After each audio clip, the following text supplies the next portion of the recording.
उदय के कारण के पश्चात फिर जो है भक्ति और सूफी आंदोलन की विशेषताएं क्या थी उसे हम लोगों ने देखा जो है। तो चलिए जो है उसी से आगे अब हम लोग कैरी ऑन करते हैं और देखते हैं कि कौन कौन से इसके जो है प्रमुख संत थे। भक्ति और सूफी आंदोलन में कौन कौन से इसके प्रमुख संत थे। सारे लोग जो पहले सेशन में थे वो जुड़ गए हैं कि नहीं भाई? दिख रहे हैं बहुत सारे छात्र और आप सभी छात्रों का जो है अभिवादन दिख रहा है। आप सभी प्यारे छात्रों के अभिवादन को स्वीकार करते हुए फटाफट हम लोग आज के सेगमेंट को कैरी ऑन किया जाएगा। अगर बेटा बोर्ड ब्राइट दिख रहा है तो उसमें बुराई क्या है? आंख बचा हुआ है ना कि ऐसा चौंधिया जा रहा है, इतना चमक है। ब्राइटनेस रहेगा तो आप लोगों के लिए ही ज्यादा बेहतर है। चलिए जो है तो हम लोग बच्चों जो है वहीं से शुरू करते हैं जहां से हम लोगों ने फर्स्ट हाफ में टॉपिक को छोड़ा हुआ था। तो टॉपिक का टाइटल क्या है? भक्ति और सूफी आंदोलन है। भक्ति और सूफी आंदोलन का पार्ट 2 है। This is the part 2 of the Bhakti and Sufi movement. कहां से हम लोग को शुरू करना है? तो प्रीवियस टॉपिक में हम लोग उदय के कारण देख चुके थे। भक्ति और सूफी आंदोलन के उदय के कारण क्या थे और इनकी जो है विशेषताएं देख चुके थे। अब हम लोग कहां पे बढ़ेंगे? वन बाय वन करके बढ़ेंगे। भक्ति आंदोलन, इस पे चर्चा किया जाएगा। तो भक्ति आंदोलन जो है इसका उद्भव कहां से हो रहा है?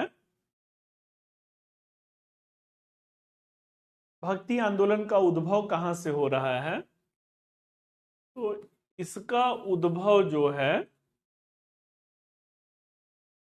वो दक्षिण भारत से हो रहा है, साउथ इंडिया से हो रहा है। दक्षिण भारत से जो इसका उद्भव हो रहा है भाई, अलग अलग जगह पे अलग अलग आपको दिखेगा। तो अलग अलग जगह पे क्या सिनेरियो है उसी को हम लोगों को समझना है। भक्ति आंदोलन का उद्भव दक्षिण भारत, और दक्षिण भारत में कहां है भाई? दक्षिण भारत में तमिलनाडु है। तमिलनाडु में किसने, तमिलनाडु और केरल है। दक्षिण भारत में तमिलनाडु और केरल में उद्भव किसने किया? तो तमिलनाडु और केरल में इसका उद्भव जो है अलवार और नैनार संतों ने किया। अलवार और नैनार संतों ने किया। अभी हम लोग देखेंगे कि अलवार कौन है, नैनार कौन है। दक्षिण भारत एक बृहद क्षेत्र है भाई, और इस बृहद क्षेत्र में इसका जो प्रचार प्रसार है वो अन्य अन्य क्षेत्र में अलग अलग लोगों के द्वारा है। तो तमिलनाडु केरल में अलवार और नैनार हैं। कर्नाटक में कौन है? तो कर्नाटक में बाशवन्ना है, या इन्हें बाशव भी कहते हैं, और अक्का महादेवी हैं। और अक्का महादेवी हैं। बाशव पे प्रश्न प्रीवियस ईयर में पूछा हुआ था, पिछले वर्षों में यहां से प्रश्न पूछा गया था। अब इसके साथ साथ महाराष्ट्र में कौन है? तो महाराष्ट्र में नामदेव हैं। इसके साथ साथ ज्ञानदेव हैं और इसके साथ साथ तुकाराम है। बच्चों हम लोग क्या कर रहे हैं? हम लोग कर रहे हैं कि भक्ति आंदोलन का उद्भव, ओरिजिन ऑफ भक्ति मूवमेंट कहां से हुआ? दक्षिण भारत से हुआ।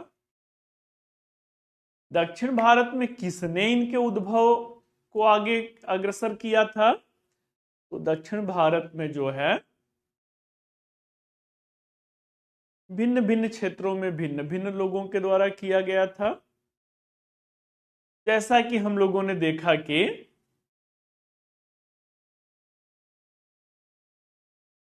तमिलनाडु और केरल में अलवार और नयनार संत हैं। कर्नाटक में जो हैं, कर्नाटक में जो हैं वो बाशवन्ना और अक्का महादेवी हैं। तथा महाराष्ट्र में नामदेव, ज्ञानदेव और तुकाराम हैं। आइए अब हम लोग आगे बढ़ते हैं। अगर जो भी टेक्नीशियन महोदय हैं अगर मेरी आवाज सुन पा रहे हैं तो एक साइड में पूरा कमेंट को आप कर दीजिए। एक साइड में पूरा कमेंट है, एक साइड में वो है, तो या ठीक है, यहाँ पे भी इतना पे भी रहने दीजिए। यहाँ पे भी बच्चों का कमेंट क्लियरली दिख रहा है। तो चलिए बच्चों जो है, अब भक्ति आंदोलन में हम लोगों ने देखा कि अलवार और नयनार संत हैं। अलवार और नयनार संत हैं। अब मुद्दे की बात यह है कि ये अलवार कौन है और ये नयनार कौन है। कोई भी ऐसा एग्जाम, मैं अपवाद की भी बात कर रहा हूं कि एक्सेप्शनली भी कोई ऐसा एग्जाम नहीं है जहां पर ये नहीं पूछा गया होगा। तो बेसिक चीजें पूछी जाती हैं। अलवार कौन है? अलवार जो है ये वैष्णव संत हैं। वैष्णव संत हैं। और नयनार कौन है भाई? तो नयनार जो है वो शैव संत हैं। अलवार और नयनार हैं। तमिलनाडु और केरल में भक्ति की दो धारा चलती है, वो क्या है? एक अलवार है, दूसरे नयनार हैं। अलवार वैष्णव संत हैं, वैष्णव भक्ति धारा है। नयनार जो है शैव भक्ति धारा है। अब वैष्णव भक्ति धारा में कुल संत कितने हुए भाई? तो कुल 12 संत हुए। इन 12 संतों में दो का नाम बहुत ही महत्वपूर्ण है। अंडाल हैं और सुंदर मूर्ति हैं। अलवार में कौन हमें दिख रहे हैं? अलवार में दो का नाम अत्यंत महत्वपूर्ण है। अंडाल हैं और सुंदर मूर्ति हैं। या सुंदर मूर्ति नैनार में आते हैं। अलवार हैं और मणिक वाचकर हैं। यहां पर मणिक वाचकर हैं। अंडाल कौन रहती हैं भाई? अंडाल जो है वो प्रथम महिला संत रहती हैं। She was the first women saint of Bhakti movement.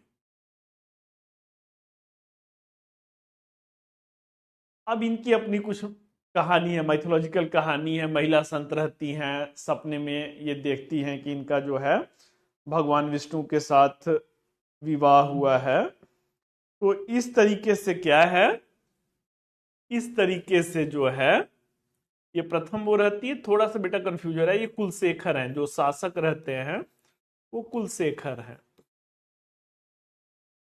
Kulasekhara जो कुल 12 संत, 12 में आंडाल हैं, और एक जो प्रमुख संत है वो कुलशेखर हैं। कुलशेखर जो है ये केरल के राजा रहते हैं। केरल के राजा रहते हैं, और धीरे धीरे क्या होता है, धीरे धीरे मन जो है भक्ति के भाव में लीन होता है। और भक्ति के भाव में मन लीन होने से क्या होता है, राजपद त्याग करके, राजपद त्याग करके भागवत ध्यान में, भगवत ध्यान में समर्पित हो जाते हैं। तो जो यूनिट आप लोगों का शुरू हुआ है, ये यूनिट है भक्ति और सूफी आंदोलन। उदय के कारण क्या थे, इनकी विशेषता क्या थी, ये पहलू हो गया। अगला मुद्दा क्या दिखा, अगला मुद्दा जो है भक्ति आंदोलन का उद्भव दक्षिण भारत से हुआ। दक्षिण भारत में अलवार और नैनार दो भक्ति धारा आती है। अलवार वैष्णव भक्ति धारा है, नैनार जो है शैव भक्ति धारा है। अब आगे बढ़ते हैं भाई, नैनार की तरफ हम लोग रुख करते हैं। नैनार कौन है, नैनार शैव भक्ति धारा है। इस शैव भक्ति धारा में कुल संत कितने हैं, कुल संत 63 हैं, 63 हैं। इन 63 में कौन इंपॉर्टेंट है, तो एक जो है वो सुंदर मूर्ति है। सुंदर मूर्ति जो, इनका जन्म कहां पे हुआ था, तो सुंदर मूर्ति का जन्म एक निर्धन ब्राह्मण परिवार में हुआ था। बाल्यकाल से ही क्या रहते हैं, बाल्यकाल से ही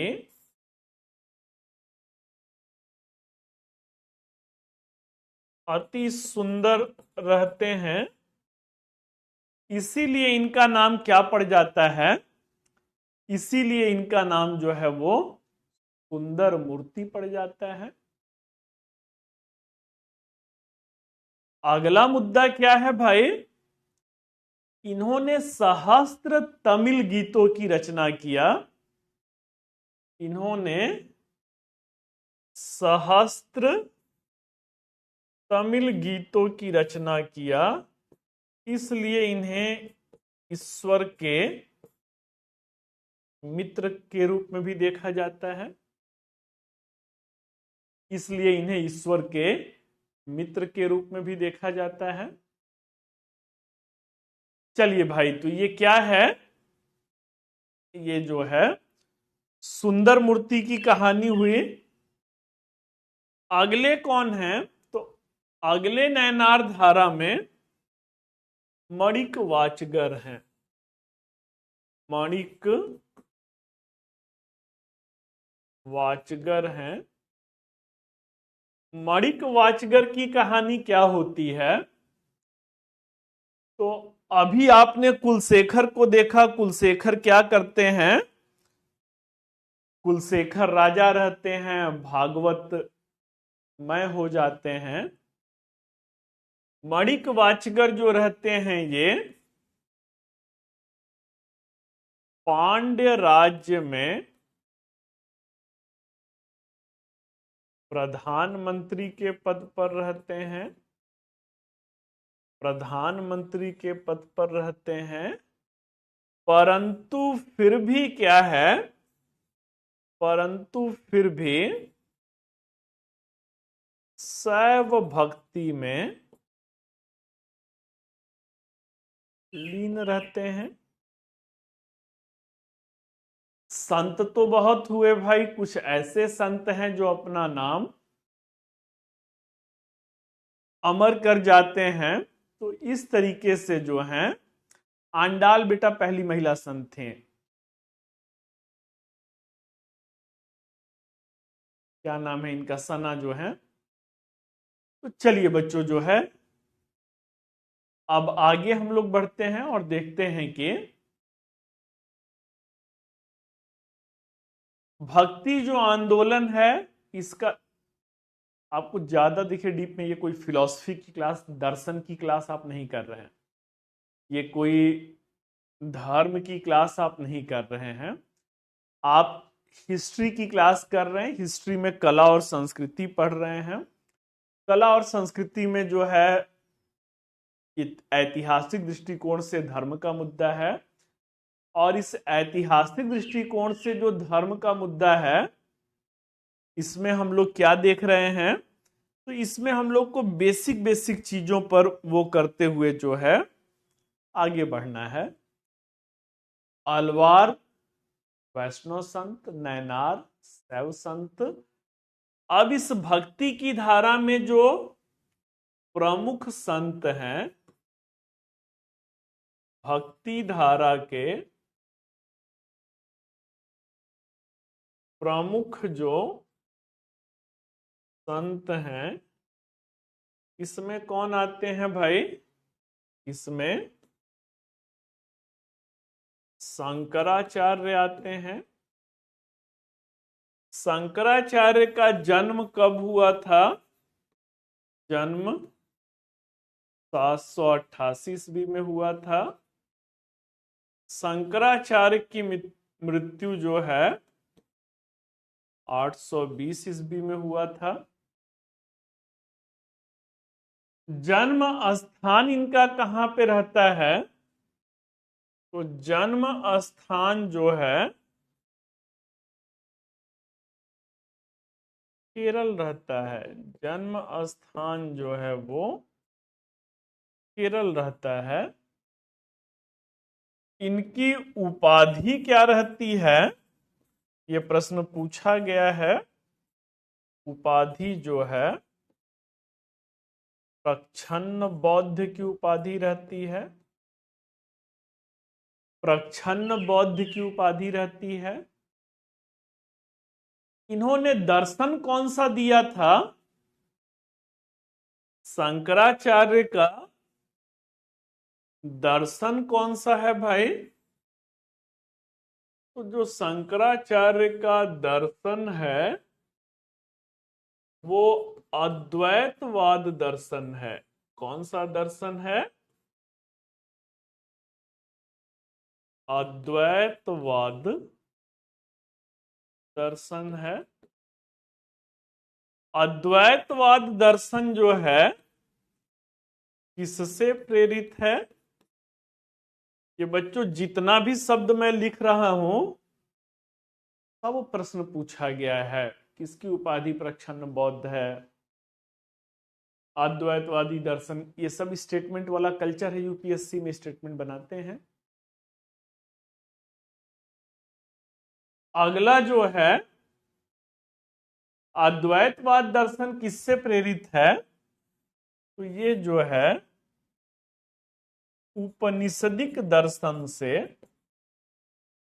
उपनिषदिक दर्शन से प्रेरित है। अब मुद्दे की बात बच्चों ये है कि इन्हें प्रच्छन्न बौद्ध क्यों कहा जाता है, तो ये बौद्ध धर्म की महायान शाखा से शाखा से प्रेरित थे। बौद्ध धर्म भी एक तार्किक दर्शन ही रहता है। अद्वैतवाद में रेशनलिज्म है, तार्किकता का दृष्टिकोण है। तो सब मिला जुला करके क्या है, सब मिला जुला करके ये पहलू हमें देखने को मिलते हैं। अब बच्चों शंकराचार्य चूंकि महत्वपूर्ण हैं, इन्होंने क्या किया था, इन्होंने चारों दिशाओं में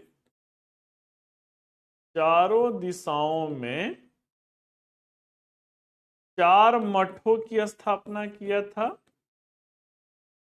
मठों की स्थापना किया था। चारों दिशाओं में जो इनके 4 मठ हैं वो कौन कौन से हैं भाई? तो उत्तर में इन्होंने क्या किया था, उत्तर में इन्होंने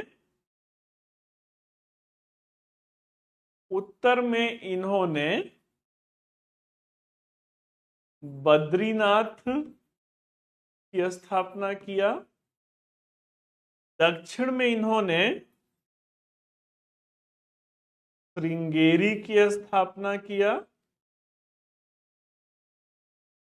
ईस्ट में इन्होंने किसकी स्थापना किया था? पूरब में इन्होंने पुरी की स्थापना किया और पश्चिम में इन्होंने द्वारका की स्थापना किया। East, west, north and south, चारों दिशाओं में 4 मठों की स्थापना है। और यही आगे चल करके क्या होता है, यही आगे चल करके हिंदू धर्म में 4 धाम यात्रा के रूप में लोकप्रियता प्राप्त करता है। 4 धाम यात्रा के रूप में लोकप्रियता प्राप्त करता है। चलिए बच्चों, अब थोड़ा सा हम लोग देख लेते हैं कि शंकराचार्य का जो अद्वैतवादी दर्शन है, अद्वैतवाद दर्शन के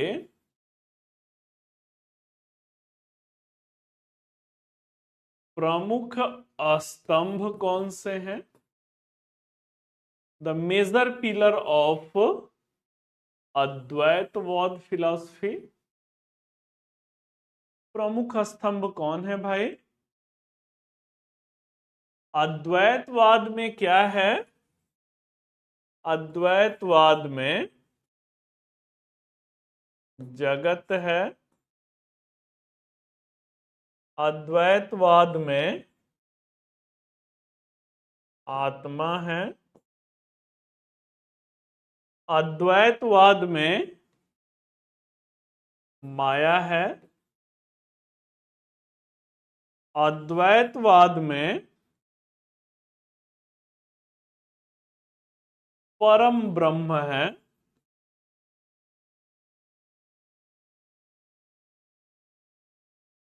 अब बच्चों फिर से मैं कह रहा हूं, कोई फिलॉसफी की क्लास नहीं है। आप लोगों को बेसिक बेसिक चीजें समझनी है।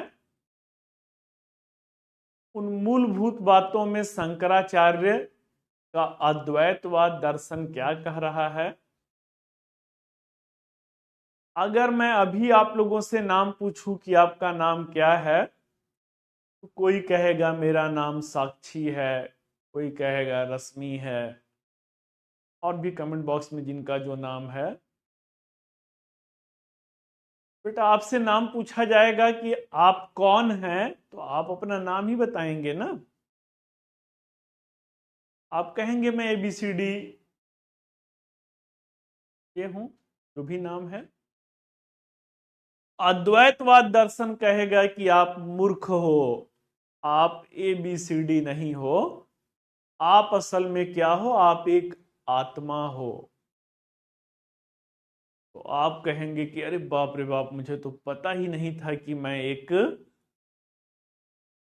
अभी तक व्यक्ति अपने नाम से ही जाना जाता है भाई ना, तो कहेगा कि मैं एक आत्मा हूं। अब अगर आपसे पूछा जाए कि बेटा आपके जीवन का परम लक्ष्य क्या है, तो आप कहेंगे कि मेरे जीवन का परम लक्ष्य जो है, जब तक तोड़ेंगे नहीं तब तक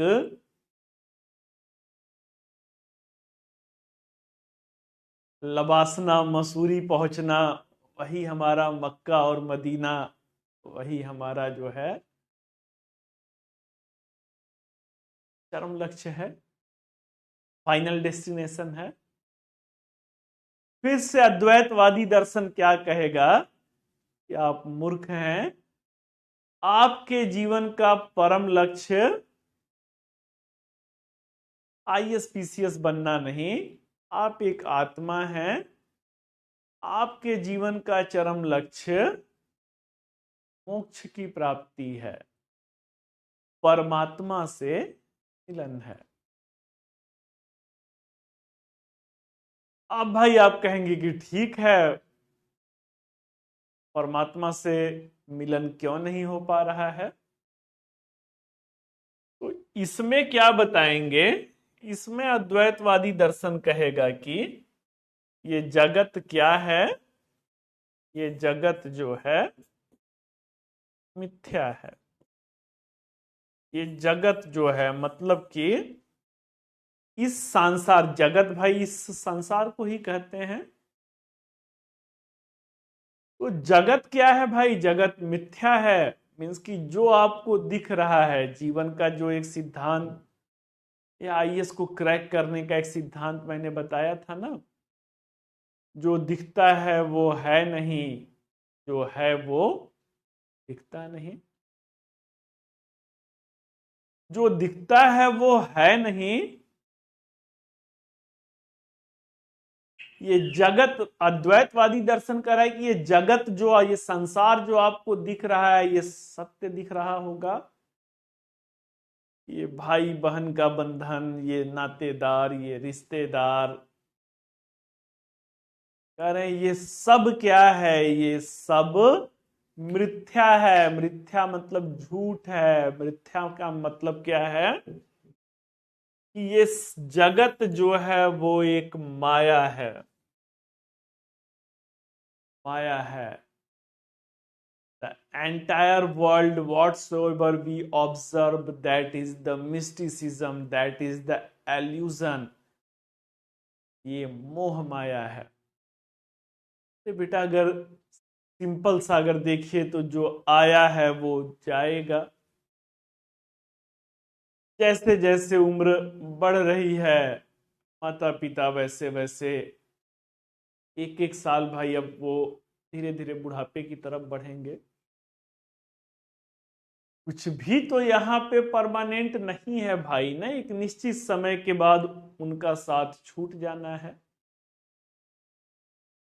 अब हम लोगों की परंपरा अगला जन्म मानता है, अगला जन्म में फिर मम्मी पापा, बहुत सारी चीजें बेटा इमोशनल होती हैं, मिलेंगे नहीं मिलेंगे। तो शंकराचार्य का अद्वैतवादी दर्शन कह रहा है कि जो भी आपको इस भौतिकवादी जगत में दिख रहा है वो सब माया है, सब मोह माया है। तो चलिए भाई आप स्वीकार कर लेंगे कि ठीक है, मैं मान लिया कि ये माया है, तो सत्य क्या है? जब जगत मिथ्या है तो कुछ तो सत्य होगा ना। तो कहते हैं सत्य क्या है? तो सत्य पे कहेंगे कि आत्मा का परम लक्ष्य क्या है? आत्मा का परम लक्ष्य परम ब्रह्म में विलीन हो जाना है। ये ब्रह्म की सत्ता को, परमार्थिक सत्ता, अंतिम सत्ता ब्रह्म की। तो ये ऐसा नहीं कह रहे हैं बेटा ना कि भगवान शिव का पूजा कीजिए, विष्णु की पूजा कीजिए। ये ब्रह्म, मान लीजिए ब्रह्म एक भगवान है, एक देवता है, तो कह रहे हैं परम ब्रह्म में आपको विलीन होना है। आंखों के सामने से ये दुनिया का जो माया है, उस माया के पर्दे को हटाइए। उस पर्दे को हटाएंगे तो आप आत्मा हैं, आप कहीं से अलग नहीं हैं, आप इसी ब्रह्म के अंश हैं। इसी ब्रह्म के अंश के रूप में आप इस पृथ्वी पर आए हैं। तो भगवान विष्णु के अवतार सुने होंगे ना, भगवान राम जो थे वो विष्णु के अवतार थे, कृष्ण जो थे विष्णु के। इस दुनिया में आए तो वो उन्हीं के अंश के रूप में, अवतार के रूप में आए। वैसे अद्वैतवादी दर्शन कह रहा है कि भाई आप आत्मा हैं, आप इस परम ब्रह्म से अलग नहीं है, इसी के अंश हैं। इस मोह माया के बंधन में इतने बंध गए कि अंतिम लक्ष्य को ही भूल गए। तो कहते हैं माया के पर्दे को हटाइए। अब आप पूछेंगे ये ब्रह्म है कैसे? तो कहते हैं कि शंकराचार्य क्या कहते हैं, परम ब्रह्म निराकार हैं, निर्विकार हैं, इनका न तो कोई आकार है न तो कोई रूप है, और परम लक्ष्य आत्मा का इसी परम ब्रह्म में विलीन होना है। बस बेटा, इससे ज्यादा अद्वैतवाद कुछ भी नहीं है। ऊपर से अगर निकल गया बेटा, सर के ऊपर से निकल गया तो रट्टा मार जाइएगा। थोड़ा बहुत समझ में आ गया तो रिवीजन कर लीजिएगा। तो आइए भाई जो है आगे बढ़ते हैं और अगले संत की तरफ बढ़ते हैं। तो अगले इन भक्ति संत परंपरा में कौन आते हैं? भक्ति संत परंपरा में कबीर दास आते हैं। कबीर दास का जन्म कहां पे हुआ था? कबीर दास का जन्म बनारस या इसी को वाराणसी कहते हैं, यहां पे हुआ था। कबीर दास जो रहते हैं, ऐसा माना जाता है कि कुछ का कहना है कि एक कंवारी कन्या के गर्भ से हुए थे, कुछ का कहना है कि विधवा के गर्भ से हुए थे। और इनकी मां ने इन्हें क्या किया था? इनकी मां ने इन्हें त्याग दिया था। तो ऐसी मान्यता है कि विधवा के गर्भ से पैदा हुए और इनकी मां ने इन्हें त्याग दिया। मां ने त्याग दिया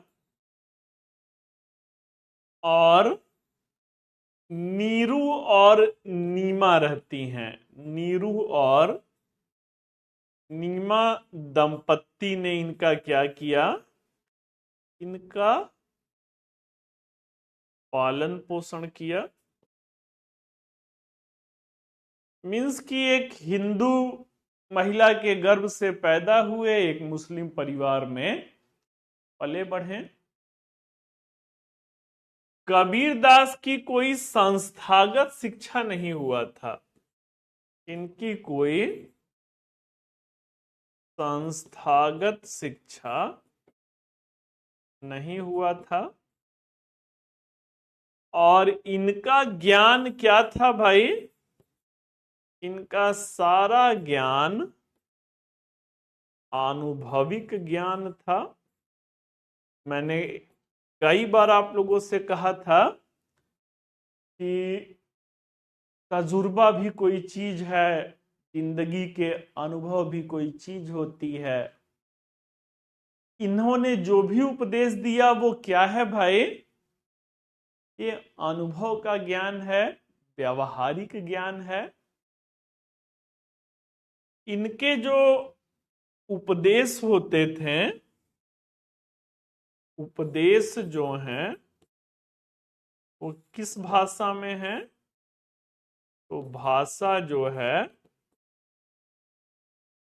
अर्धमागधी है, या इसे साधुकड़ी भाषा भी कहते हैं, साधुओं की जो भाषा है।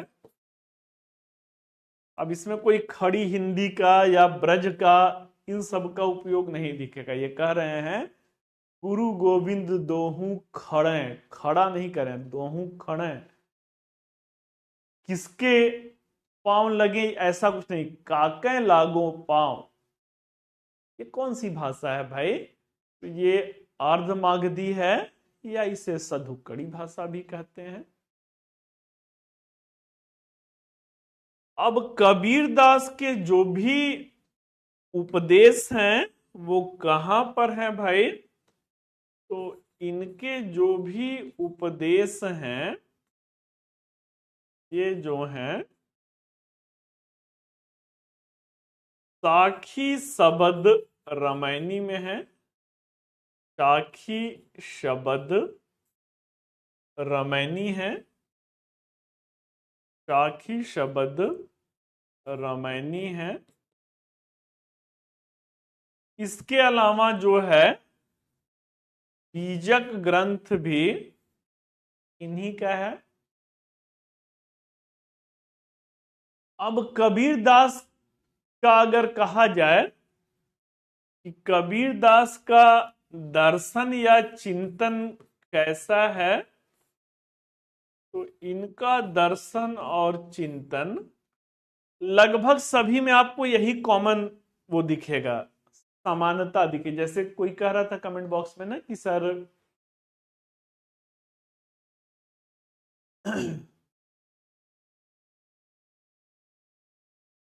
बौद्ध और जैन धर्म और भक्ति सूफी के उदय में समानता दिख रहा है। तो वैसे ही संत हैं भाई, तो संत कौन सी बात करेंगे, संत कैसी बातों को वो करेंगे? तो संत हमेशा जो है, अगर सही मायनों में संत हैं बेटा, ढोंगी नहीं है, वो मानवतावाद की बात करेंगे, वो भाईचारे की बात करेंगे, वो प्रेम की बात करेंगे। अगर सही मायने में संत हैं तो वो समाज को जोड़ने की बात करेंगे, सामाजिक सद्भाव की बात। तो सब में किसी भी संत पे अगर पूछे, कुछ कॉमन पॉइंट है आप उसे ऐड कर सकते हैं। तो दर्शन या चिंतन में क्या है? इन्होंने जातिगत भेदभाव का विरोध किया। इन्होंने धार्मिक अंधविश्वास का विरोध किया। इन्होंने तार्किक चिंतन परंपरा को बढ़ावा दिया,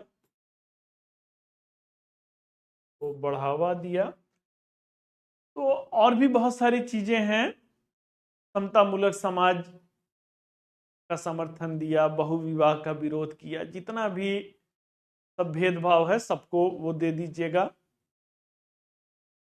धार्मिक अंधविश्वास का विरोध किया, कहते हैं काकड़ पाथर जोड़ के मस्जिद लियो चुनाए,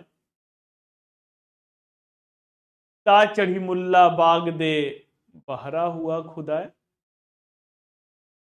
वो वाला तो मैंने तार्किक वाला जो है वो बताया ही था, बलिहारी गुरु आपने दियो गोविंद बताया। मानवतावादी चिंतन को बढ़ावा दिया। मानवतावादी चिंतन में कहते हैं भाई ना, साईं इतना दीजिए जामे कुटुंब समाए, मैं भी भूखा ना रहूं साधु न भूखा जाए। क्या बेटा चिंतन है आप लोग को, तो कहा जाता है ना 2 पैराग्राफ में पढ़ लेना है, 3 पैराग्राफ में पढ़ लेना है। कबीरदास को तो हिंदी साहित्य में भी आप लोग 10th तक की बुक में शायद कबीरदास आप लोगों में भी रहे होंगे, या अप टू द 10+2 वाले में ही रहे होंगे, लेकिन स्कूल डेज में कहीं ना कहीं आप लोगों ने कबीरदास को अवश्य ही पढ़ा होगा। चलिए भाई, तो ये कबीरदास हो गए। इसके बाद अगले संत कौन आते हैं? तो अगले संत जो हैं वो गुरु नानक देव आते हैं। कौन आते हैं भाई? गुरु नानक देव जी आते हैं। गुरु नानक देव ने एक नवीन धर्म की आधारशिला रखा, सिख धर्म की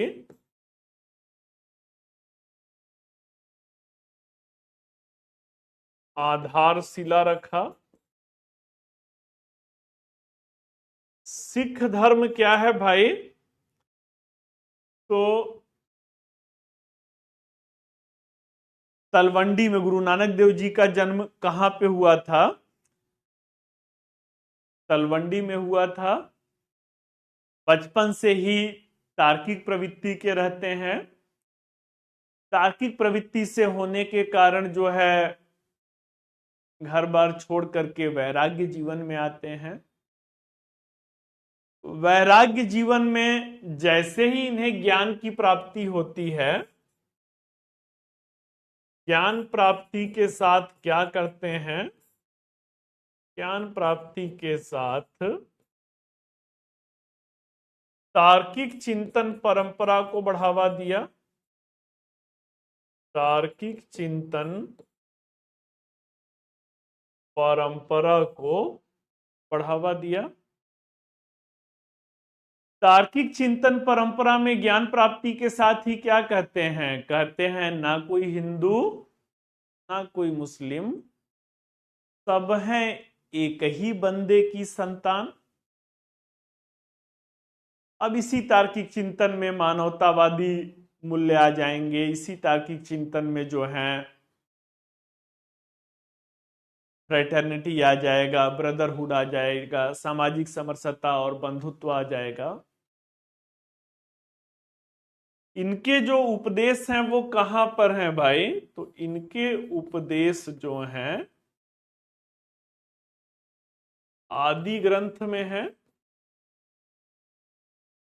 आदि ग्रंथ का संकलन किसने किया था? तो आदि ग्रंथ का संकलन गुरु अर्जुन देव ने किया था। गुरु अर्जुन देव ने किया था। क्या चीज रहता है भाई जो कहा जाता है ना सीखने को कहीं से भी मिल जाए, किसी से भी मिल जाए? कई बार आप लोगों से कहा हूं कि जरूरी नहीं है कि आप अपने बड़ों से ही सीखें। कभी कभी जीवन की सीख जो है राह चलते मजदूर वर्ग भी दे सकते हैं। आप जिस लक्ष्य की तरफ समर्पित हैं बच्चों, आपके लक्ष्य में सबसे बड़ी जो आवश्यकता है वो समर्पण और त्याग है। अगर लगातार मेहनत करना सबके बस की बात नहीं है, अगर लगातार मेहनत जो है कर ले गए तो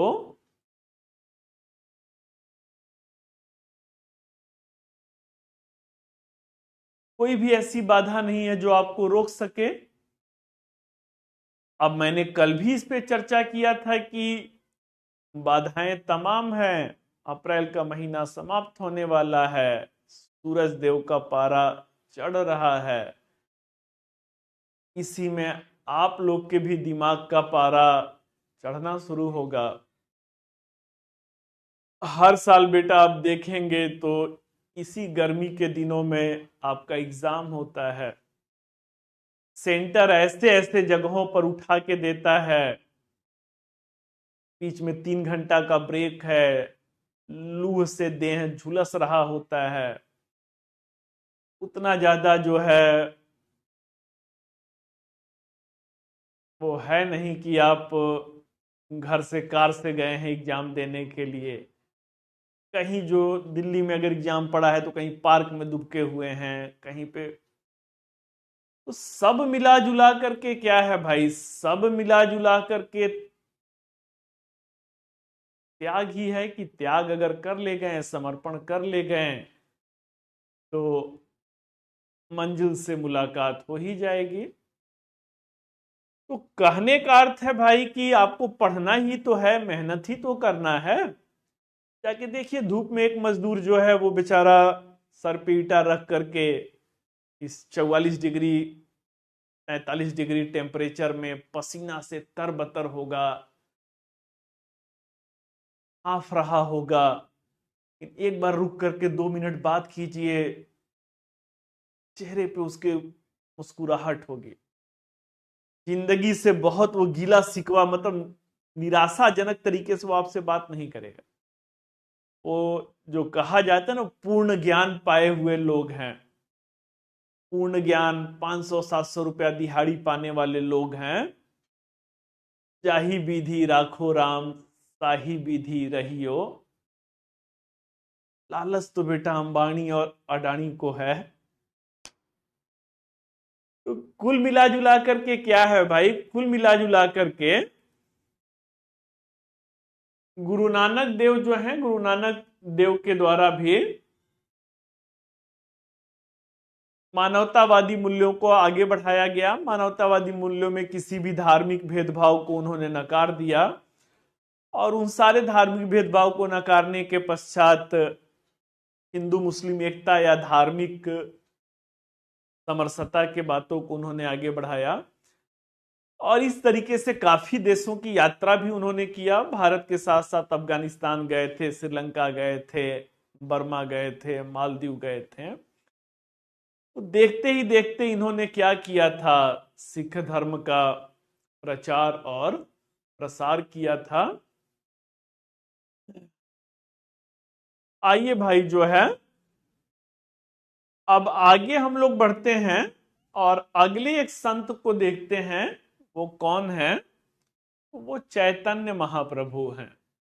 कौन है? चैतन्य महाप्रभु हैं। चैतन्य महाप्रभु का जन्म कहां पे हुआ था? तो इनका जन्म जो है नदिया जिला में, नदिया जिला बंगाल में हुआ था। नदिया जिला बंगाल में एक ब्राह्मण परिवार में जन्म हुआ था। एक ब्राह्मण परिवार में जन्म हुआ था। बचपन से ही जिज्ञासु स्वभाव के रहते हैं, और इसी जिज्ञासु स्वभाव के कारण क्या होता है, ये घर छोड़ते हैं। बचपन का इनका नाम निमाई रहता है, पिता का नाम जगन्नाथ मिश्र रहता है। घर छोड़ करके जाते हैं तो ब्रज क्षेत्र मथुरा में आते हैं। यहां पर आने के साथ ही कृष्ण भक्ति धारा में लीन होते हैं। चैतन्य महाप्रभु किस भक्ति परंपरा के संत हैं भाई? तो कृष्ण भक्ति धारा के संत हैं। भक्ति परंपरा में इन्होंने किसका समावेश किया? तो भक्ति परंपरा में इन्होंने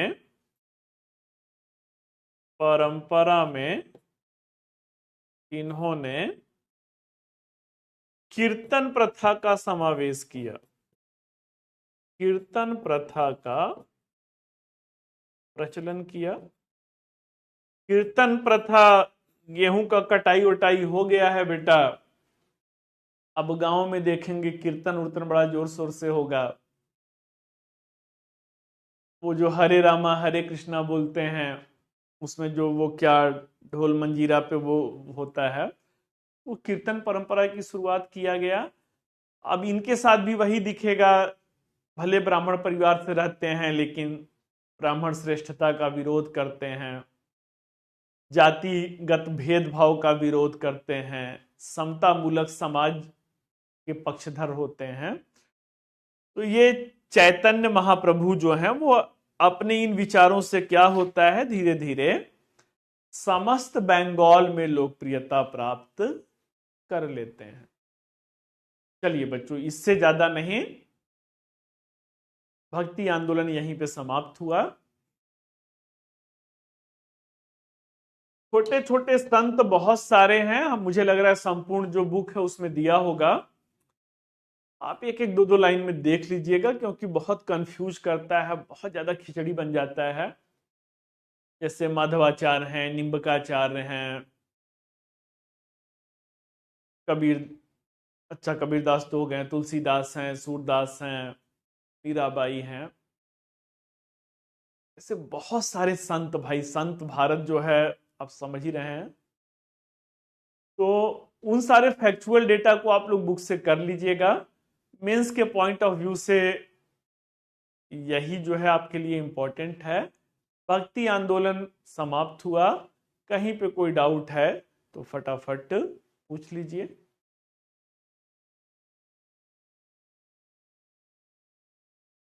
बहुत दिया है तो उसमें जो भी आपसे हो पाएगा उतना आप कर लीजिएगा, क्योंकि बहुत ज्यादा संत हैं।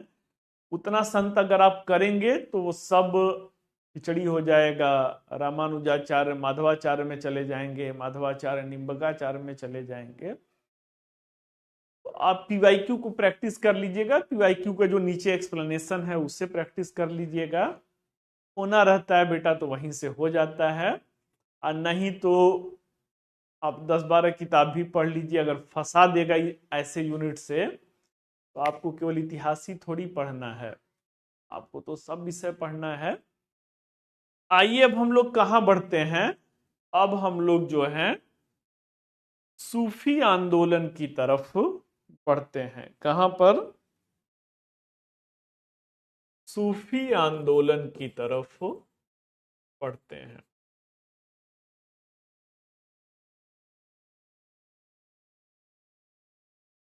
अब जैसा कि नाम से ही आप लोग को विदित हो रहा है कि ये सूफी आंदोलन क्या है, ये सूफी आंदोलन जो है इस्लामिक धर्म परंपरा से जुड़ा हुआ सामाजिक धार्मिक सुधार आंदोलन है। सूफी आंदोलन में बच्चों देखेंगे तो यहां पे दो धारा चलेगा, एक बाशरा है और दूसरा जो है बेशरा है। बाशरा और बेशरा। बाशरा कौन लोग हैं भाई? तो बाशरा जो है इस्लामिक धर्म, इस्लामिक धर्म या विधान को मानने वाले हैं। कल आप लोगों से मैंने चर्चा किया था, एक थिस्टिक थे और दूसरे जो है नॉन थिस्टिक थे। थिस्टिक कौन थे भाई? उसको हिंदी में क्या मैंने कहा था, थिस्टिक और नॉन थिस्टिक को क्या कहते हैं? एक जो सगुण भक्ति धारा और निर्गुण भक्ति धारा, सगुण भगवान की सत्ता को मान रहे हैं, निर्गुण भगवान की सत्ता को नहीं मान रहे हैं। उसी तरीके से सूफी मत में बाशरा हैं जो इस्लामिक कायदे कानून को मानने वाले हैं, बेसरा जो हैं वो नहीं मानने वाले हैं, नहीं मानने वाले हैं। किसे भाई? तो ये इस्लामिक धर्म विधान, शरिया का नाम सुने होंगे या शरीयत का नाम सुने होंगे। तो दो धड़ा, सूफी आंदोलन में दो धड़ा हो गए, बासरा और बेसरा। भारत में किनका आगमन हुआ था? तो बासरा जो है इनका भारत में आगमन हुआ था। जो इस्लाम को मानने वाले हैं इनका भारत में आगमन हुआ था। चलिए बच्चों जो है, अब भारत में आगमन किसके जमाने से हुआ था? तो ये आगमन जो है महमूद गजनवी के जमाने से हुआ था। ये आगमन जो है महमूद गजनवी के जमाने से हुआ था। कल हम लोगों ने क्या देखा था? कल हम लोगों ने देखा था कि जो सूफी मठ हैं, मठ ही बोलेंगे बेटा ना, सूफी मठ ही बोला जाएगा ना। सूफी मठ को क्या कहते थे? तो सूफी मठ या जो केंद्र हैं, सूफी संतों के जो केंद्र हैं, उन्हें खानकाह कहा जाएगा। उन्हें खानकाह कहा जाएगा। कल हम लोगों ने यह भी देखा था कि 13वीं और 14वीं शताब्दी में कौन आया था? तो 13वीं और 14वीं शताब्दी में दो आए थे, चिश्तिया और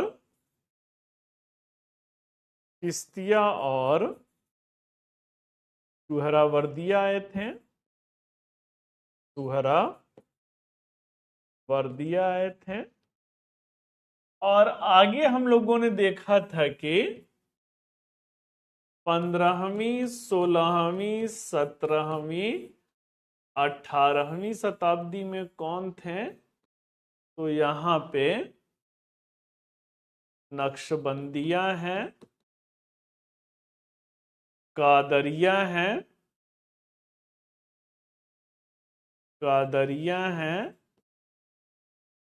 फिरदौसिया हैं,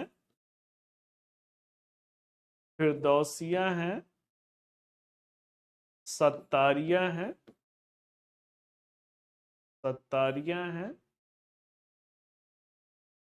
हम लोगों के काम के कौन है? तो हम लोगों के काम के वन एंड वनली जो हैं वो चिश्तियां हैं। बाकी फैक्चुअल डेटा है, देख लिया जाएगा।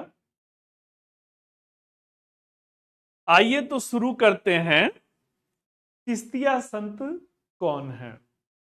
जरा एक बार बेटा मुझे बता दीजिए कि थोड़ा मुझे भी इत्मीनान हो जाए।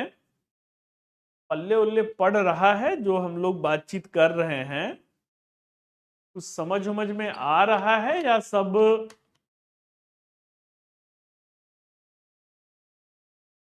ऊपर से ही निकल रहा है? फटाफट बेटा एक बार बोलेंगे तो थोड़ा मुझे भी लगेगा कि बच्चों को समझ में आ रहा है, तो आगे बढ़ लिया जाए।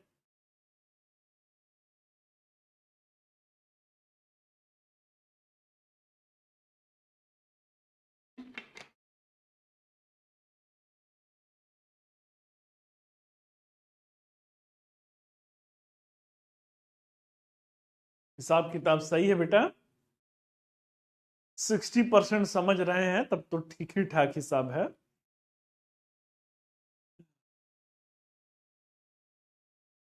थोड़ा हार्ड लग रहा है और लगना भी चाहिए। इस 22 साल के बच्चों को बेटा धर्म की गुत्थी कहाँ, आप लोग तो जो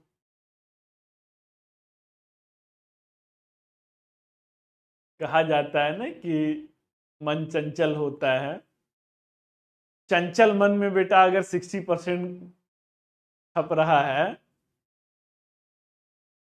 तो सब मिला जुला के ठीक ही ठाक चल रहा है। बाकी हम लोग बात क्या कर रहे हैं? बात जो है आत्मा की हो रही है, परमात्मा की हो रही है। बड़ी बड़ी थोड़ी भारी भरकम शब्द आ रहे हैं, लेकिन मान के चलिएगा कि जो थोड़ा थोड़ा आपको समझ में आता है ना, वही एग्जाम में यूपीएससी का ज्यादा ज्यादा वाला क्वेश्चन होता है। एकदम दुखती रग पे हाथ रखना जो होता है ना, आप साल 2 साल से इस एग्जाम की तैयारी, या बहुत हद्दी हद्दा कोई है तो 4-5 सालों से इस एग्जाम की तैयारी कर रहा है। आज जो बेटा यूपीएससी है, अंग्रेजों के जमाने में आईसीएस उसका नाम था, इंपीरियल सिविल सर्विस नाम था। लॉर्ड कार्नवालिस ने कोवेनेंटेड सिविल सर्विसेज की शुरुआत 1793 के आसपास में किया था। आपके पास 2 साल का अनुभव है, इनके पास, आयोग के पास 200 सालों से ज्यादा का अनुभव है। आप कहां पे फंसेंगे, कहां पे ट्रैप होंगे, उनको भली भांति पता है। तो भीड़ में, भीड़ का हिस्सा मत बन जाइएगा। जो थोड़ा कम समझ में आए उसे थोड़ा ज्यादा शिद्दत से समझिएगा, क्योंकि प्रश्न वहीं से पूछेगा। आइए जो है सूफी संत में आते हैं, और जो है चिश्तिया जो सिलसिला है, या चिश्तिया जो शाखा है, उस पर आते हैं। चिश्तिया शाखा को लोकप्रियता कब मिला भाई? तो चिश्तिया शाखा को लोकप्रियता जो है वो सल्तनत काल में मिला। सल्तनत काल में मिला। इनके भी लोकप्रियता के जो कारण रहते हैं वो कुछ वही कारण रहते हैं जो आपको वहां पे देखने को मिलेगा। लोकप्रियता के अगर कारणों की बात की जाए तो कारण कुछ वही रहते हैं जो भक्ति संतों के रहते हैं। तो धार्मिक कट्टरता की जगह पर जो है मानवतावादी मूल्यों का इन्होंने वो किया, जो है समर्थन किया। इसके साथ साथ जो है सामाजिक जो कुरीतियां हैं उसका इन्होंने भी विरोध किया। तो ये सारे क्या रहते हैं? ये सारे इनकी लोकप्रियता के कारण रहते हैं। धार्मिक उन्माद की जगह पे उदारवादी चिंतन परंपरा को बढ़ावा दिया, वगैरह वगैरह। अब जो है चिश्तिया शाखा के प्रमुख संत कौन आएंगे? तो चिश्तिया शाखा के प्रमुख संत जो हैं कुतुबुद्दीन बख्तियार काकी हैं। बख्तियार काकी हैं। मोइनुद्दीन चिश्ती हैं। देन जो है फरीदुद्दीन गंज सकर हैं।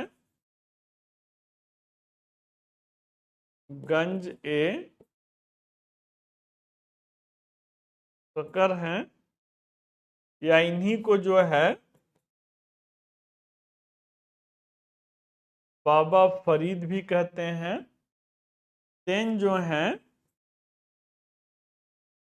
निजामुद्दीन औलिया हैं। निजामुद्दीन औलिया हैं। और फाइनली जो हैं शेख सलीम चिश्ती हैं। शेख सलीम चिश्ती हैं। चलिए बच्चों जो हैं, तो चिश्तिया शाखा को आपने क्या देखा था? चिश्तिया शाखा को आपने देखा था कि शासकीय संरक्षण को अस्वीकार किया था। शासकीय संरक्षण को अस्वीकार किया था। इसके साथ साथ जो है ध्यान और योग परंपरा जो है इसको अपनाया हुआ था। ये कह सकते हैं कुछ हिंदू धर्म के जो है ये मानवतावादी लोग हैं भाई ना, इनको अच्छाइयों से मतलब है। जैसे एक प्रश्न पूछा गया है कि आदि ग्रंथ जो सिख धर्म का पवित्र ग्रंथ है, जैसे गीता है, कुरान है, वैसे सिख धर्म का आदि ग्रंथ है। आदि ग्रंथ में आप देखेंगे ये बाबा फरीद हैं, इनके कथनों का कुछ अंश का संग्रह किया गया है। धार्मिक कट्टरता को श्रेष्ठता का झंडा ये नहीं गाड़े थे भाई ने, इसीलिए तो लोकप्रिय हुए थे। तो ध्यान है, योग परंपरा है, इसको इन्होंने समर्थन दिया हुआ था। अगला जो रहता है, इन्होंने अपनी खानकाह कहां पे बनाई थी? अपनी खानकाह जो है अजमेर, झांसी, अजोधन में केंद्रित किया था। अजोधन में केंद्रित किया था। त्याग और फकीरी को ईश्वर तक पहुंच का साधन। इनको लगता था कि अगर बहुत ही सुखमय जीवन होगा तो सुखमय जीवन अल्लाह तक पहुंच के मार्ग में बाधक है। तो फकीरी जो है और त्याग मतलब जो कठिन साधना है, वही अल्लाह तक पहुंच का साधन है। तो इस तरीके से ये जो है चिश्तिया संत के आपको जो है कुछ कॉमन पॉइंट्स दिखेंगे। अब बच्चों आगे बढ़ते हैं। कुतुबुद्दीन बख्तियार काकी किसके समय में आए थे भाई? कुतुब मीनार की नींव किसने डाला था? कुतुब मीनार की नींव जो है किसने डाला था, जरा बताइए कमेंट बॉक्स में। Who laid the foundation of Qutub Minar? इतना हलवा प्रश्न बेटा तो नहीं पूछेगा। चलिए मैं ही बताइए, तो थोड़ा सा बेवकूफों वाला प्रश्न हो गया। कुतुब मीनार की स्थापना किसने किया था? तो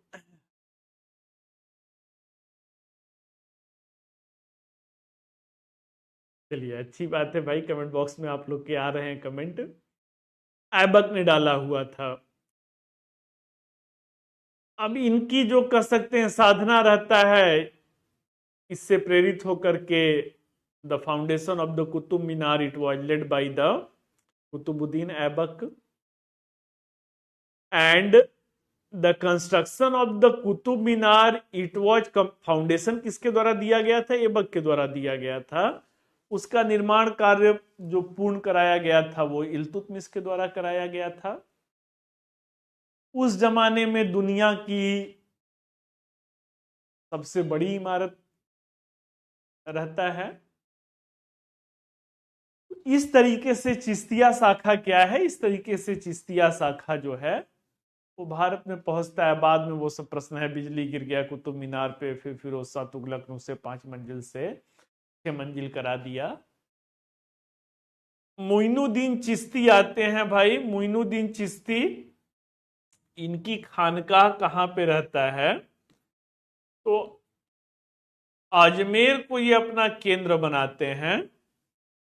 क्यों अजमेर को केंद्र बनाते हैं? क्योंकि दिल्ली में सुल्तान और अमीर वर्ग, कल भी इस पे चर्चा हुआ था कि इन्हें घेरे रहते थे। इनसे दूरी बनाने के लिए ये कहां पर जाते हैं? ये अजमेर में केंद्र बनाते हैं।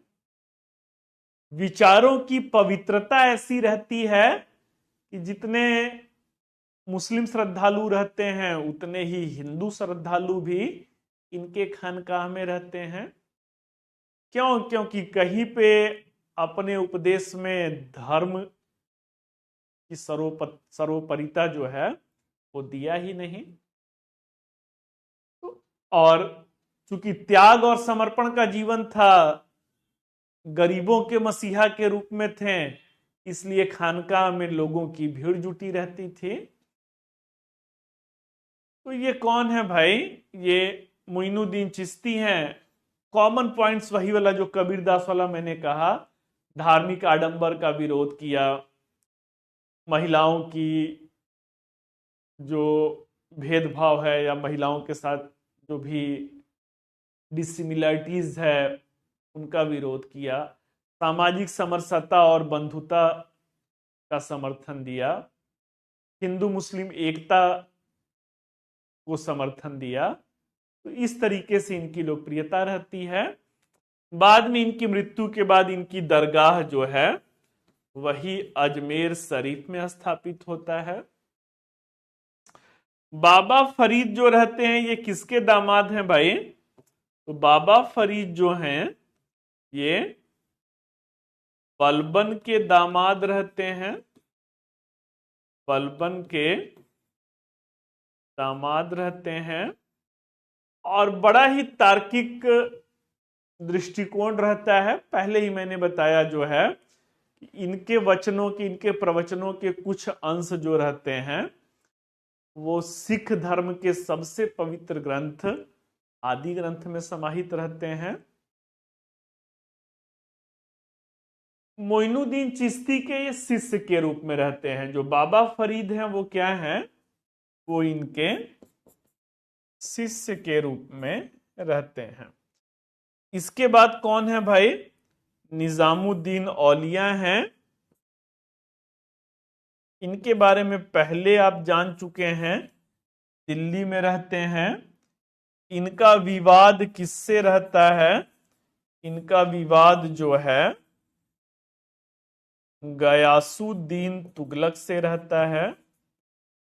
गयासुद्दीन तुगलक के संदर्भ में ही इन्होंने बड़ा ही फेमस कथन दिया था, हुनूज दिल्ली अभी दूर अस्त। आगे चल करके अंतिम बेटा कौन सा है? तो अंतिम जो है शेख सलीम चिश्ती हैं। इनके बारे में शहंशाह अकबर का जब जिक्र हुआ था, जहांगीर का जब जिक्र हुआ था, तो उस समय हम लोगों ने देखा था बड़ी मिन्नत के बाद, बड़ी इबादत के बाद जो है शेख सलीम चिश्ती ने इनको आशीर्वाद दिया था। और इन्हीं के आशीर्वाद से जहांगीर जो है वो पैदा हुए थे।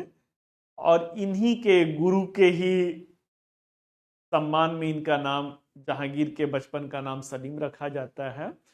प्यार से उनको शेखू बाबा भी कहा जाता था। आइए बच्चों, जो है जितना संतों में डूबेंगे उतना कंफ्यूज करेगा। अगला देखते हैं भाई, सुहरावर्दिया क्या रहते हैं? तो जो सुहरावर्दिया शाखा है, सुहरावर्दिया शाखा जो है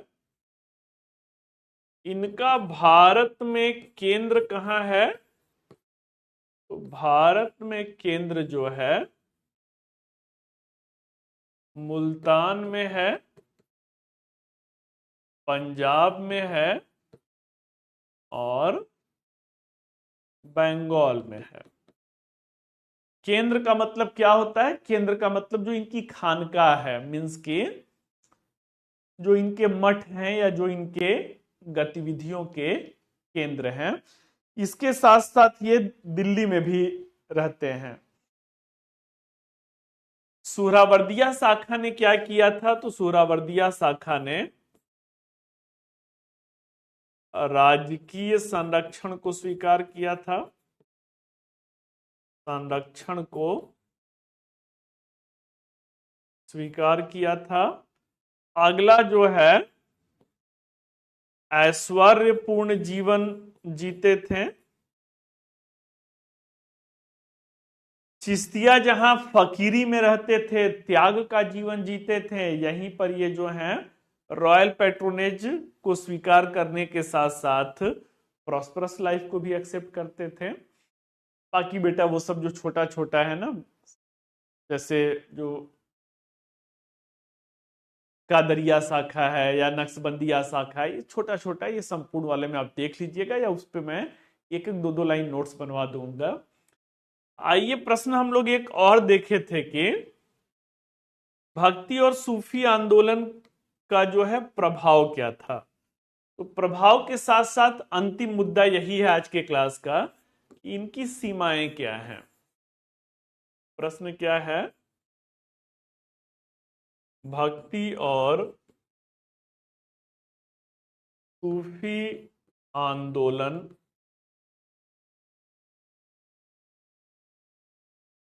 मध्यकालीन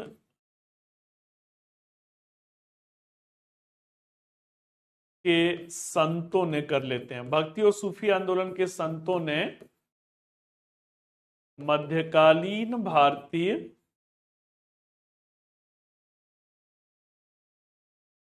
इतिहास में सामाजिक और धार्मिक क्षेत्र में, सामाजिक और धार्मिक क्षेत्र में एक नवीन और सकारात्मक पहल किया था, सकारात्मक पहल किया था,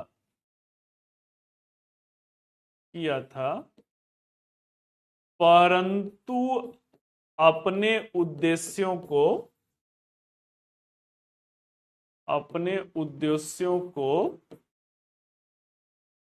पूर्णतः प्राप्त नहीं कर सके थे, पूर्णतः प्राप्त नहीं कर सके थे।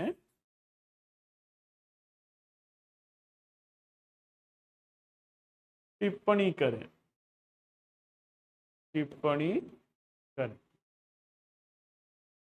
चलिए बच्चों, जो है तो ये एक प्रश्न है आप लोगों के लिए। प्रश्न क्या है, तो प्रश्न है कि भक्ति और सूफी आंदोलन के संतों ने मध्यकालीन भारतीय इतिहास में सामाजिक और धार्मिक क्षेत्र में एक नवीन और सकारात्मक पहल किया था, परंतु अपने उद्देश्य को पूर्णतः प्राप्त, परंतु वे अपने उद्देश्यों को, या ये संत अपने उद्देश्यों को पूर्णतः प्राप्त नहीं कर सके थे। टिप्पणी करें। अब इनका क्या प्रभाव क्या पड़ा था, भक्ति और सूफी आंदोलन का प्रभाव क्या पड़ा था, इस पहलू को हम लोग देख लेते हैं। भक्ति और सूफी आंदोलन का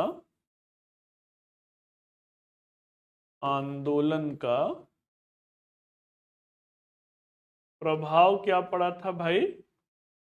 और बच्चों मैं थोड़ा कम बोलूंगा, आप मुझे ज्यादा बताएंगे, क्योंकि कल भी हम लोगों ने थोड़ा बहुत चर्चा तो किया ही था, और आज 3 घंटा लगभग पूर्ण हो चुका है, और इस टॉपिक पे हम लोग चौथे घंटे में प्रवेश कर चुके हैं। तो जरा आप लोग मुझे बताइएगा कि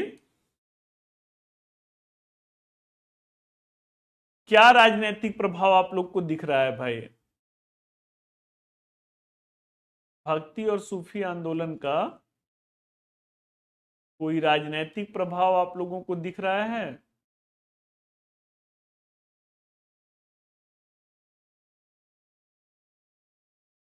नोट्स बेटा आज ही कैसे आस्था आ जाएगा, वो लोग भी मानव ही हैं, और आपका नोट्स बेटा ना कहीं पर मैंने तो नहीं देखा, अब हो सकता है कि फिजिक्स वाला PW ओनली IS को देख करके कुछ और लोग शुरू किए हों। आपका बेटा नोट्स प्रिंटेड फॉर्मेट में, daily class notes printed form में आता है। तो कंपनी के एम्प्लॉई हैं बेटा, उनको भी शाम को अपने घर बार जाना होता है, उनका भी जो जॉब है वो 9 बजे से 6 बजे तक होता है। तो दाल भात का कुल मिला जुला करके कहने का अर्थ यह है कि थोड़ा सब्र रखना है, ये हैंड रिटन नोट्स तो मिल ही जाता है। चलिए बेटा ना मुझे कुछ थोड़ा बहुत बताइए, जो है राजनीतिक प्रभाव आपको क्या दिखता है, कुछ दिखता है या बस केवल अकबर की धर्म नीति में दिखता है। तो इसको ऐसे बताइए ना कि हिंसात्मक उन्माद जो है वो कम होता है, जो मध्यकाल में युद्ध की स्थिति निरंतर बना हुआ था, वो युद्ध की स्थिति में जो है हिंसात्मक उन्माद जो है वो कम होता है। क्लियर है? अब उसमें एग्जाम्पल दे दीजिए, अकबर की सुलह कुल की नीति जो है उसमें हम लोग को देखने को मिलता है। अगला क्या बताएंगे भाई, सामाजिक क्षेत्र में क्या प्रभाव पड़ा?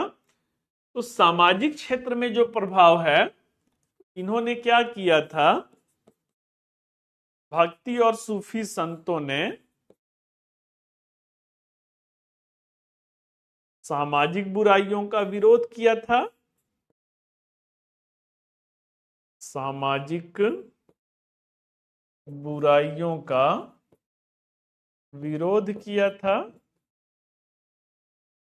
और सामाजिक बुराइयों के विरोध के साथ साथ सामाजिक समरसता का समर्थन किया था, का जो है समर्थन किया था। सामाजिक बुराइयों के विरोध में आपको क्या दिखता है? तो फिरोज शाह तुगलक ने क्या किया, दास विभाग की स्थापना किया। दासों के जीवन में बेहतरी लाया जा सके, इसलिए दीवाने बंदगान की स्थापना किया। सामाजिक क्षेत्र में बड़ों का सम्मान करना है, तो इसी फिरोज शाह तुगलक ने क्या किया, दीवाने इस्तिहाक की पेंशन विभाग की स्थापना किया था। दीवाने इस्तिहाक की, गरीब और मजलूम लोग जो हैं, गरीब और मजलूम लोगों को सहायता दिया जा सके, इसलिए क्या किया था, इसलिए जो है दीवाने खैरात की स्थापना किया था।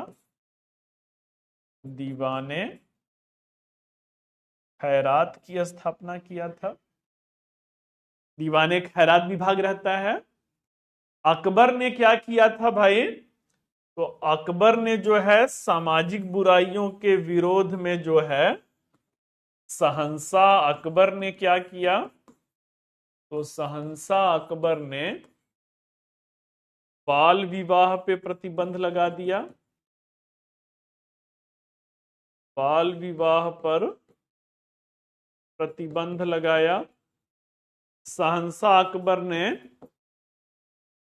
बहु विवाह पर प्रतिबंध लगाया। इन्होंने सती प्रथा पर प्रतिबंध लगाया। इन्होंने, अकबर ने दास प्रथा पर प्रतिबंध लगाया।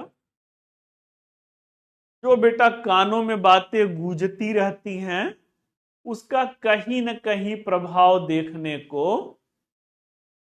एक बेटा हम लोग के यहाँ भोजपुरी में कहावत कहा जाता है ना, बापत पूत परापत घोड़ा, न कुछ थोड़ा थोड़ा। तो कहने का अर्थ क्या है भाई, कहने का अर्थ यह है कि जो भी आपके परिवेश में चीजें घटित हो रही हैं, उसका असर हमें देखने को मिलता ही मिलता है। किस रूप में मिलता है, तो चूंकि साइड में शासक वर्ग शासन कर रहे हैं और साइड में क्या बातें चल रही हैं, साइड में जो है जनता झूम रही है इन संतों के जो उच्च आदर्श हैं, जो उच्च इनके आदर्शवादी बातें हैं।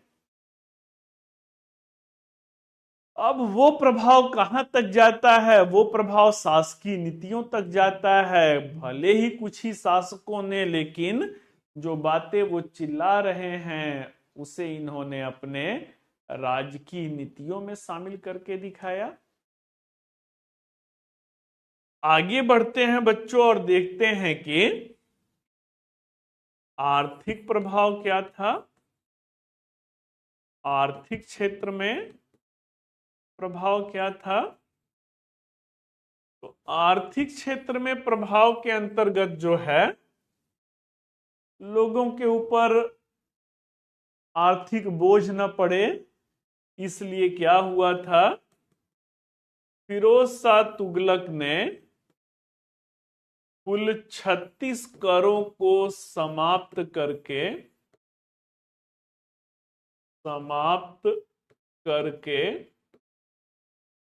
मात्र 4 करों को लगाया था।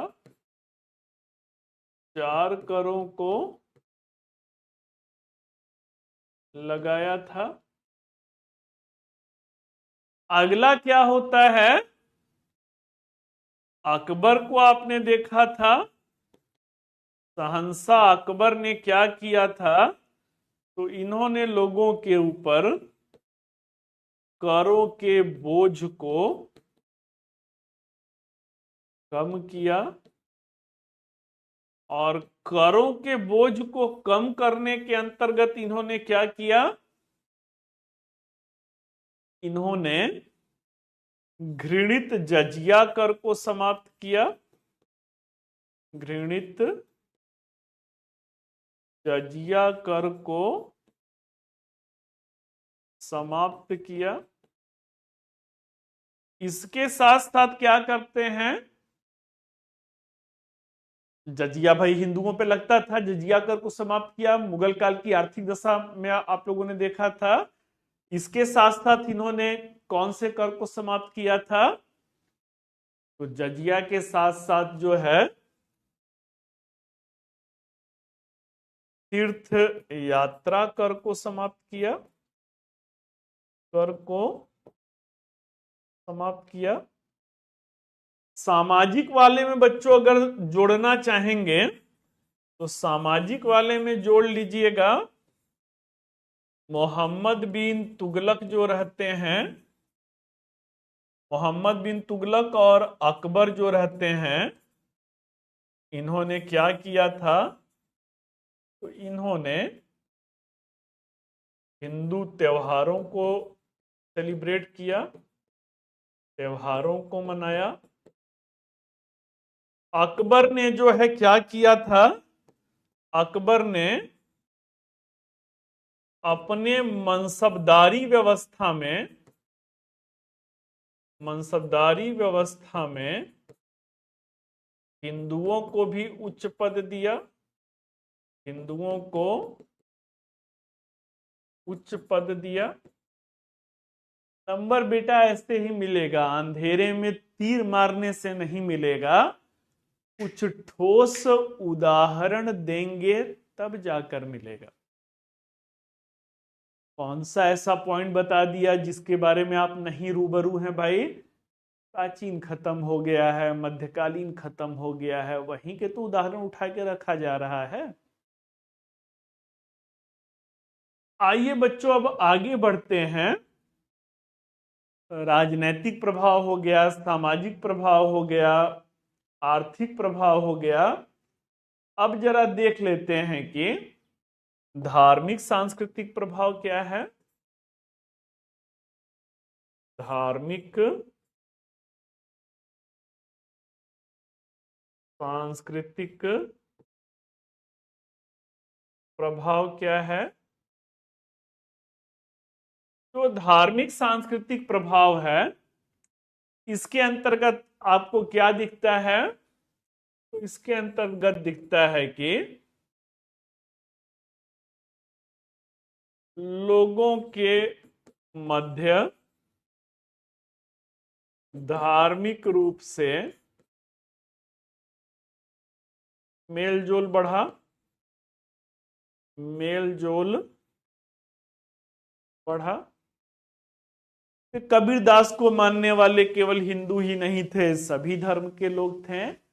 वैसे ही मैंने कहा मोइनुद्दीन चिश्ती और हजरत निजामुद्दीन औलिया के दरगाह पे जाने वाले केवल मुस्लिम ही नहीं थे, सभी धर्म के लोग थे। तो actually it promoted the religious fraternity among the common masses.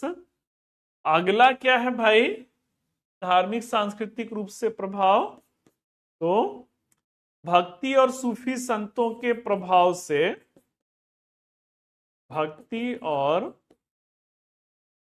सूफी संतों के प्रभाव से स्थापत्य कला को बढ़ावा मिला। कला को बढ़ावा मिला। अब भक्ति संत भगवान की बात कर रहे हैं, तो भाई मीरा है तो कृष्ण भगवान की बात कर रही हैं, चैतन्य महाप्रभु हैं कृष्ण की बात कर रहे हैं, तुलसीदास भगवान राम की बात कर रहे हैं। तो इससे क्या होता है, भक्ति की लोकप्रियता मिलती है और भक्ति की लोकप्रियता के साथ साथ मंदिर स्थापत्य कला को बढ़ावा मिलता है। मंदिर स्थापत्य कला, मूर्ति कला को बढ़ावा मिला। इसके साथ साथ क्या है भाई, भक्ति और सूफी संतों के वहां पर सूफी संतों में मकबरा जो है, मकबरा ही कहते हैं ना,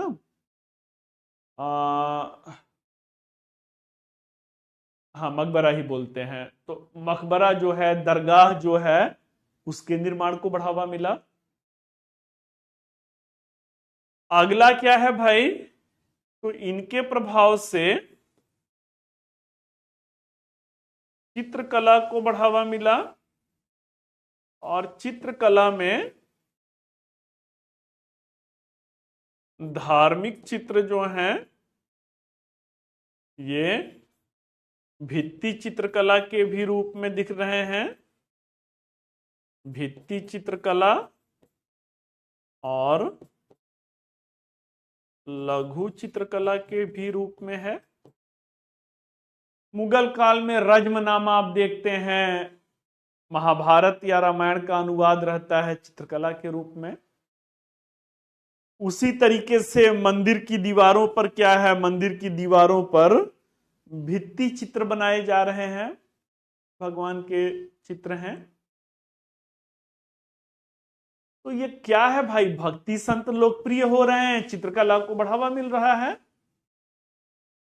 वैसे ही इस्लामिक धर्म में भी आप देखेंगे तो चित्रकला को बढ़ावा मिला, मंदिर स्थापत्य कला को बढ़ावा मिला और जो है साहित्य का विकास हुआ। साहित्य का विकास हुआ। साहित्य में क्षेत्रीय भाषा और साहित्य, क्षेत्रीय भाषा समृद्ध हुई। क्षेत्रीय भाषा समृद्ध हुआ। तो जैसा कि हम लोगों ने देखा था कि नामदेव हैं, एकनाथ हैं, तुकाराम हैं, मराठी भाषा में संदेश दे रहे हैं। उसी तरह से चैतन्य महाप्रभु हैं, बंगाली भाषा में दे रहे हैं। गुरु नानक देव हैं, पंजाबी भाषा में दे रहे हैं। तो ये क्या है बच्चों, ये क्षेत्रीय भाषा को वो मिल रहा है। साहित्य को बढ़ावा मिला, साखी है, सबद है, रामायणी है, बीजक है, कबीरदास है, कवितावली है, गीतावली है, विनय पत्रिका है। ऐसे तमाम साहित्यों का आदि ग्रंथ मैंने कहा सिख धर्म का जो है, तो ऐसे तमाम साहित्य की रचना होती है।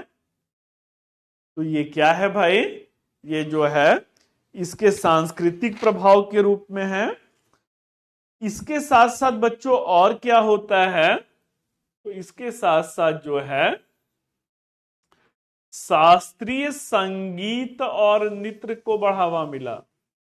शास्त्रीय संगीत और शास्त्रीय नृत्य परंपरा को बढ़ावा मिला। भक्ति की भावना जब बढ़ती है, लोगों का भगवान में मन रमता है, बड़े बड़े मंदिर बनते हैं, तो बड़े बड़े मंदिरों में देवदासियां जो हैं वो भरतनाट्यम की प्रस्तुतियां दे रही हैं, मोहिनी अट्टम की प्रस्तुतियां दे रही हैं, कथकली की प्रस्तुतियां दे रही हैं। भाई लोगों में भगवान भक्ति के माध्यम से भगवान की भावना बढ़ी, में मन रमा, तब जाकर के इस शास्त्रीय संगीत को बढ़ावा मिला, शास्त्रीय नृत्य परंपरा को बढ़ावा मिला। भगवान के डिवोशन में भजन गाए जा रहे हैं, शब्द गाए जा रहे हैं, कव्वाली गाया जा रहा है। तो चलिए बेटा जो है, अब मुद्दे की बात हम लोग देखते हैं कि इनकी सीमाएं क्या थी। इनकी सीमाएं क्या हैं? What were the limitation of, क्या हुआ बेटा, मोक्ष प्राप्ति तो नहीं हो गया?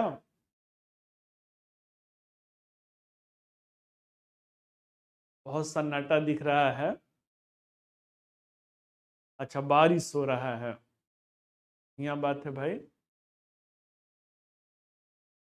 तो अगला मुद्दा देखते हैं कि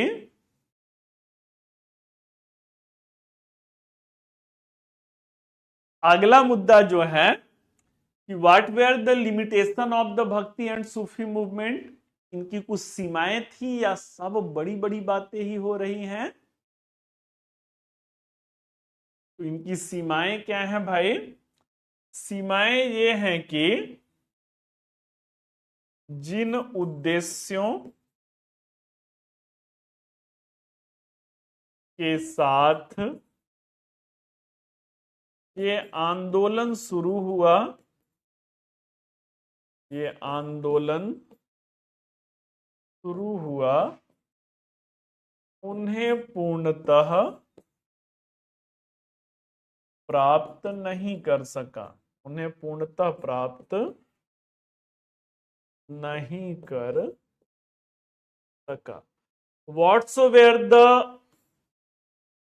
objectives of the Bhakti and Sufi movement, they could not fulfilled all their objectives unanimously.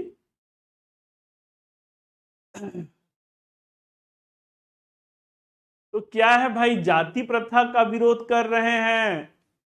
मध्यकाल भूल जाइए बेटा, 2024 चल रहा है, चुनाव का माहौल है, जाति प्रथा आज भी कहां खत्म हुआ है।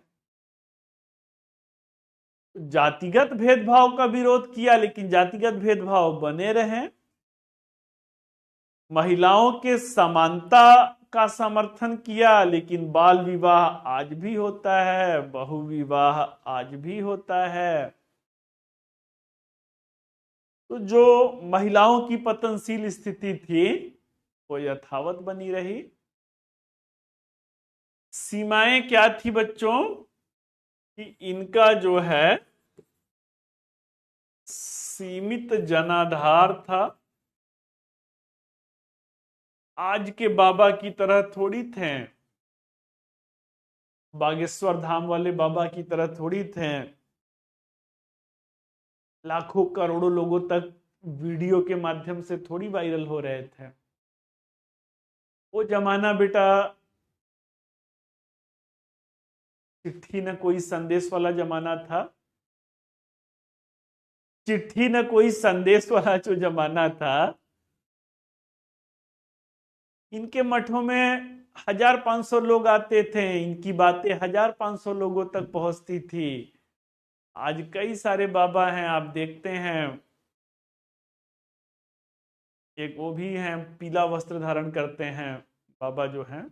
मैं आलोचना नहीं कर रहा हूं बेटा, ऐसा मत सोचिएगा कि धर्म एक बड़ा ही ज्वलंत मुद्दा है। हर धर्म का अपने भी धर्म का मतलब मैं सम्मान करता हूं, हर धर्म का सम्मान करता हूं। मैं ये कह रहा हूं कि आज जमाना थोड़ा दूसरा है। आज बातें जो है एक जगह से दूसरे जगह तक सर्कुलेट बहुत तेजी से होता है, व्हाट्सएप के थ्रू, इंस्टाग्राम के थ्रू, और भी जो सोशल नेटवर्किंग साइट हैं उसके थ्रू। उस जमाने में भाई चिट्ठी ना कोई संदेश का जमाना था, राजकीय लोग घोड़े से जाते थे। आम जनता के लिए घोड़ा थोड़ी रखा गया था। आम जनता को अपने लिए घोड़ा नहीं था, चिट्ठी के लिए घोड़ा मिलेगा। उस जमाने में घोड़े का मतलब आज का मर्सिडीज ही था बेटा, आज का मर्सिडीज और फरारी ही था। बैलगाड़ी रख लीजिए वही बहुत है कि घोड़ा रखेंगे। तो इनकी पहुंच जो थी वो कहां पे था, सीमित वर्ग तक ही था। समाज में हिंसा बेटा बना रहा, इन्होंने कितना भी युद्ध का विरोध किया, हिंसा और युद्ध निरंतर होते रहे।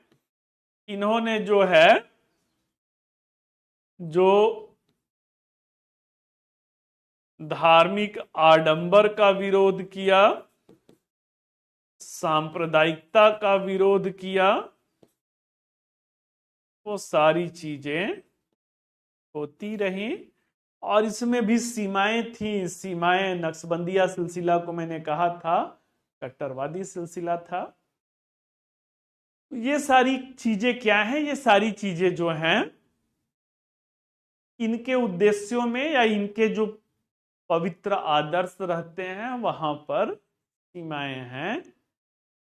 कथा बेटा समाप्त हुआ, यूनिट जो है समाप्त हुआ। अब गिला शिकवा जो है उसे बताइए, क्या समझ में नहीं आया।